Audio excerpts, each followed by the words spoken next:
जय श्री राम भक्तों, आज के वीडियो में आपका स्वागत है। आज के वीडियो में हम बात करेंगे शिव पुराण के 40वें अध्याय के बारे में।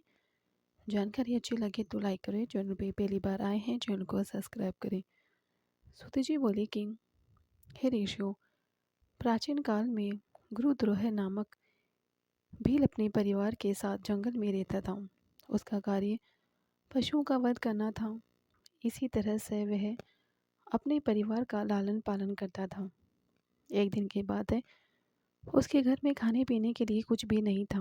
तब उसके माता पिता एवं अन्य सदस्य भूख से व्याकुल होकर भील से बोले कि हम भूख से मर रहे हैं, कुछ खाने का प्रबंध करो। यह सुनकर उस भील ने अपना धनुष बांध लिया और शिकार की तलाश में चल दिया। संयोगवश यह शिवरात्रि का ही पावन दिन था। शिकारी दर दर भटकता रहा परंतु उसे कुछ न मिला। धीरे धीरे रात घिर आई परंतु उसने खाली हाथ घर न लौटने का निश्चय कर लिया था। इसलिए वह तालाब के किनारे बैठ गया और जो भी पशु पानी पीने के लिए यहाँ आएगा उसी का शिकार कर लूँगा, ऐसा विचार कर वह बेल के पेड़ पर बैठ गया। रात घिर आई थी, तभी वहाँ एक हिरनी जल पीने के लिए आई। उसे देखकर भील ने अपने धनुष पर बाण चढ़ाया। उसी समय ओस में भीगे कुछ बेल के पत्ते वहाँ स्थित शिवजी के ज्योतिर्लिंग पर गिरे, जिससे भील द्वारा प्रथम पहर की पूजा हो गई और भील के पापों का नाश हो गया। उधर भील के धनुष के टंकार से हिरनी सब कुछ जान गई। वह उस भील से प्रार्थना करने लगी, हे भील, आप मेरा वध करना चाहते हैं, मुझे मारकर अपनी भूख मिटाना चाहते हैं। यदि ऐसा करने से आपके दुख दूर होता है तो मैं मरने के लिए तैयार हूँ, परंतु आप मुझे थोड़ी देर रुक जाइए। मेरे बच्चे अकेले हैं, मैं अपनी बहन के पास छोड़ कर आती हूँ।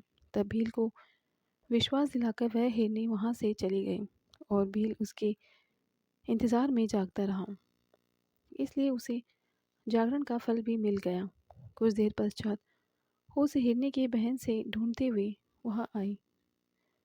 उसे मारने के लिए जब बेल ने अपने हाथ में धनुष लिया तब पुनः बेलपत्र व उस शिवलिंग पर चढ़ गए। इस प्रकार दूसरे पहर का भी पूजन हो गया। परंतु उस हिरनी ने भी भील से प्रार्थना की कि मैं पहले अपने बच्चों को देख आऊं, तब तो मुझे मारना। भील के आज्ञा देने पर वह हिरनी भी पानी पीकर वहाँ से चली गई और भील हिरनी का इंतज़ार करने लगा। इस प्रकार जागरण करते हुए रात का दूसरा पहर भी बीत गया। जैसे ही रात्रि का तीसरा पहर प्रारंभ हुआ, एक मोटा हिरन पानी पीने हेतु उस तालाब पर आया। उसे देखकर भील ने जैसे ही अपने धनुष पर बाण चढ़ाया, वह हिरन डर गया।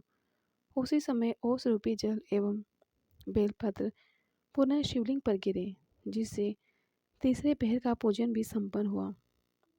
वह हिरन भी शीघ्र लौट आने का वादा करके अपने बच्चों को समझाने के लिए चला गया और भील उसका इंतजार में जागता रहा।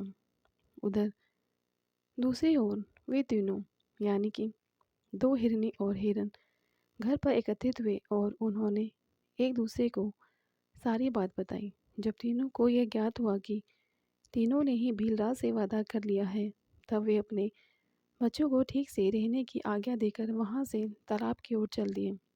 बच्चों ने भी सोचा कि हम अपने माता पिता के बिना कैसे रहेंगे, इसलिए वे भी अपने उनके पीछे पीछे चल दिए। इस प्रकार दो हिरन और हिरन एवं उनके बच्चे एक साथ भीलराज के पास पहुँचे। इतने सारे शिकारों को एक साथ देखकर भीलराज बहुत प्रसन्न हुआ।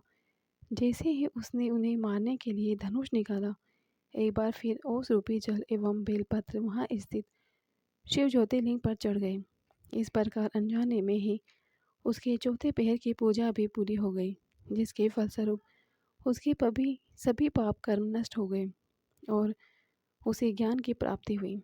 उसने अपने मन में विचार किया कि मुझसे श्रेष्ठ तो ये पशु है जो परोपकार के लिए अपने प्राण न्यौछावर करना चाहते हैं। मैं मनुष्य होकर भी हत्या आदि बुरे कर्मों में संलग्न हूँ।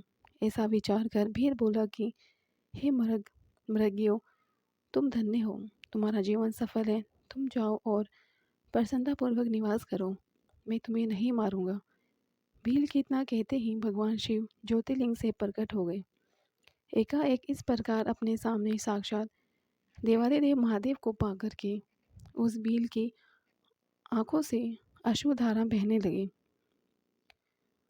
उसने प्रभु के चरण पकड़ लिए। तब शिव जी ने प्रसन्न होकर कहा कि तुम्हारे पूजन से मैं बहुत प्रसन्न हूँ।